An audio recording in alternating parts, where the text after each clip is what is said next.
part 2 of the countdown. No, I should say September. GMMuk here, October 6th, part 2 of the countdown to World War III. Lovely. People are, I spoke to someone very close today, and they said, "Oh, it's the same with Trump or Hillary."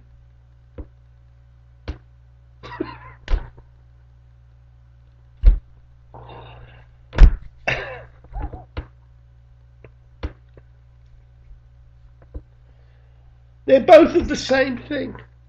I don't know. I'm going to fight till the bitter end. I'm going to say how I think it is, right until the bitter end. No, it's not the same, morons. They're both bad. Yes. There's no question of that. We have the two of the worst US presidential candidates in history. Yes, an emphatic yes there. But, as I keep saying to people, the media are portraying something very different. They're portraying Trump as a bigot. But they're not portraying Hillary as a mass-murdering lunatic that could start World War III. What don't you lot understand about that?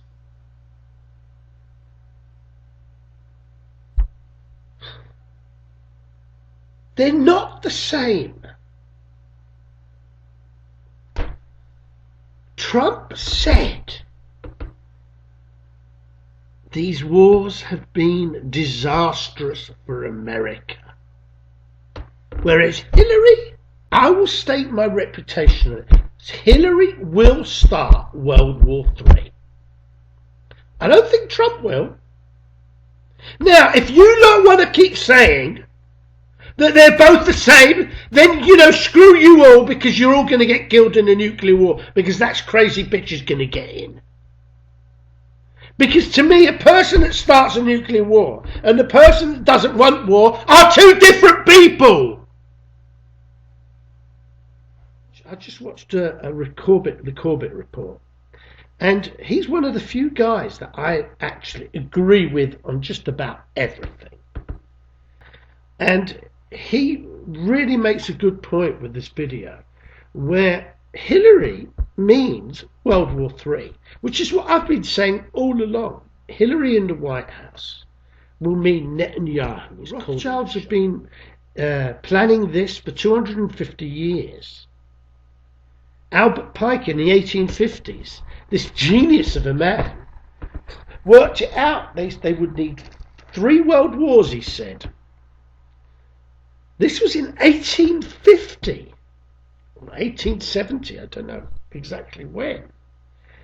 But between Adam Weishaupt, the guy that drew up the plan for a new world order in 1770, it took him 6 years, at the behest of the Rothschilds, and Albert Pike. I mean, these two guys must have had some sort of crystal ball, because quite how things have panned out, exactly how they said, it is some sort of miracle, really.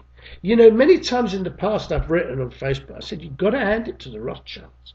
What they've achieved to actually, what they did to cause World War I and World War II, so that Europe drastically weakens itself, so that Israel is created to cause all this mayhem that we're seeing now in the Middle East.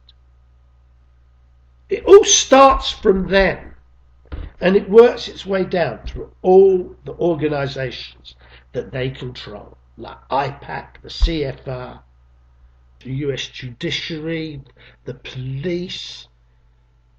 Everything is under their control. If you just look at what the Clintons have got away with, just mass murder.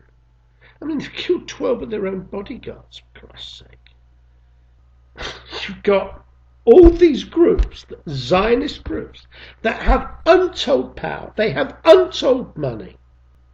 When Mossad does an operation, it's because someone has been a bit naughty.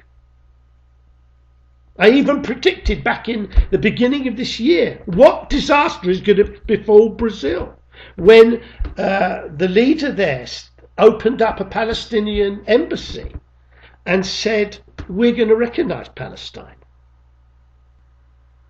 This is how they do it. If you go against Israel, something disastrous happens. Malaysia, they ruled that Israel is a war criminal. Immediately, 2 of their planes fell out of the sky. France declared it would recognize Palestine. So did Belgium. Bang, bang. Russia started destroying ISIS. One of their planes fell out the sky. Brazil recognized Palestine. Bang! Goes their government. It is a pattern that is unmistakable. And everything is done through fear. I mean, the Israelis would have been proud of FIFA because you can't get more crooked than they were. Did anything happen to them? No, nothing. Never. I mean, the paybacks, the kickbacks and the backhanders, that's all it was. You got these non-elected people, jobs for life. You scratch my back, I'll scratch yours. This is how they operated. And so out in the open, so bent. Oh, but suddenly the Palestinians asked Sepp Blatter, well, don't you think we should ban Israel from international football? Great idea. Yeah. And Sepp Blatter agreed. Whoops. Suddenly, the next thing, FIFA's officers are being raided. Oh, they're so corrupt, and they're all this and that. And of course, the word Palestine wasn't mentioned. I mean, what they rely on is 90% of the people to have the brains of a rocking horse. They don't ask the most important question. Why, after all these years of history of corruption, is FIFA being raided now? And it was because of the Palestinians. Any kind of publicity like that. Can you imagine what would happen if Israel got barred from international football? That's the kind of thing they've got to stop. I mean, the Israelis deserve to be barred from all sport. I mean, quite why they want to compete in sport, I don't know, because this is one of the few things they can't cheat at. I mean, how many Olympic medals did they get? But look what happened to Sepp Blatter. He stepped out of line. And of course the Palestinians are also taught a lesson. One of the players got killed and the coach had a drone drop in for tea. Nice. So it's like a giant mafiosi. As soon as you go against Israel, boom. Do this is by controlling all the most important facets of our lives.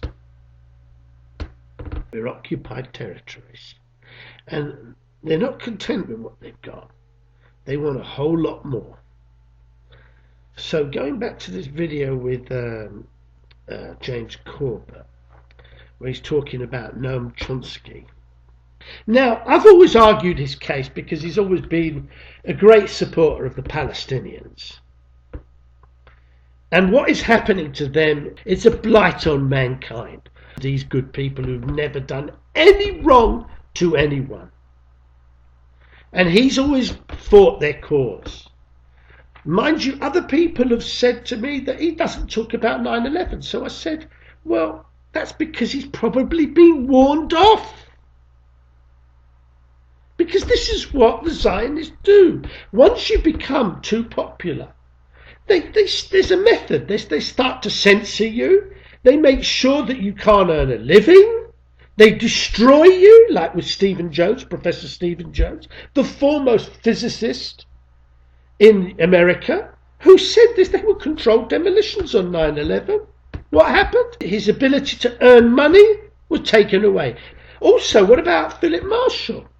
Philip Marshall, who was he, you may ask? He was America's foremost aviation expert.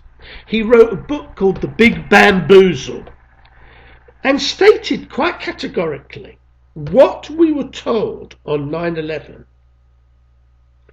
could not have occurred. He said the planes, he said a million things, but he said the planes could not fly at full speed.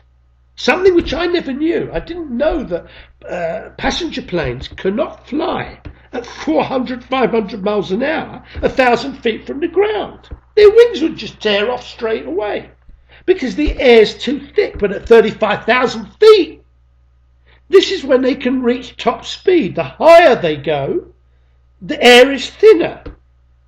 But at 1,000 feet, the air is like hitting a brick wall almost. Anyway, I mean, you know what happens when you put your hand out of a window of a car when you're going 70 miles an hour? Your hand gets pushed back. It's like you're hitting a solid object almost. Now, when you're going at 300 or 400 miles an hour, your hand will get torn off. So it's the same with the plane's wings. You cannot. So what we were told straight away was a lie. What happened to the Pentagon couldn't have happened. And of course, Philip Marshall outlined this. He was shot in his home with his 2 kids and the dog. They were all killed. The media immediately reported he was depressed and it was a suicide. Now here is a guy that has come out and said, and actually had the balls to state that 9/11 was carried out by the Bush administration. I don't know if he said it was Zionists. And by killing his 2 children also. This sent a chilling message. Anyway, but going back to Chomsky, what I found was interesting was that, now he's an intellectual, he's a man that knows what's what, I don't care what anyone says. And he knows what it means, what a Hillary administration means. Yet, he's talking about, look at what he says about Trump. It's like as if Trump is the warmonger. Like as if Trump's actually said these wars are disastrous for America. Yet Chomsky, a man that is well known for being a pragmatic voice, is actually saying we've got to stop Trump. Now, I believe this is impossible. Because Chomsky isn't that daft. And it's even worse with Bernie. I mean, he's been royally screwed by Hillary. I mean, he couldn't have cheated more. He got 12,000 people at his rallies. And Hillary's got 500 paid punters there. It's so obvious nobody wants Hillary. Yet the liars and the cheats have seen to it that she's beaten Bernie. And you're telling me now Bernie wants to support Hillary?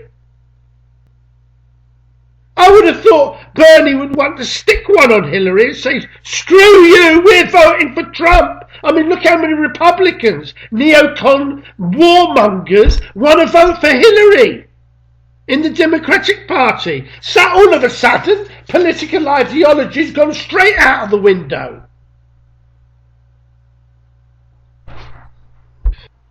They've been told, support this bitch or else.